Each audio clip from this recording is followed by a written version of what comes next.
রবিবার দিন সন্ধ্যাবেলা ব্যঙ্গমা আর ব্যঙ্গমী মিলে চললাম রবিবারের সন্ধ্যাটা একটু গঙ্গার পাড়ে নিরিবিলি নিস্তব্ধ পরিবেশে কাটাবো বলে।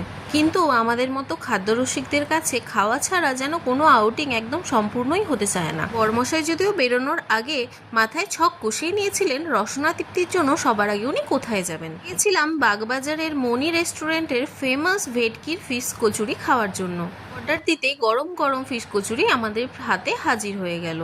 কচুরির ভেতরে স্টাফিংটা বেশ ভালো মতোই ছিল, সাথে ছিল একটা নিরামিষ আলুর তরকারি, তার সাথে ছিল পেঁয়াজ কুচি। বর্মশাই এমনিতে মাছ খান না, তবে এই ধরনের মাছের আইটেম যাতে মাছের কোনো গন্ধ পাওয়া যায় না সেগুলো খেতে ভালোই বাসেন।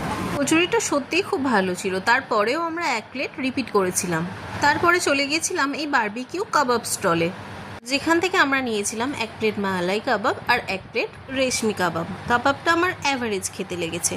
তারপরে ওখান থেকে চলে গেলাম কুমোরটুলি ঘাটে। ঘাটে গিয়ে কিছুক্ষণ বসলাম।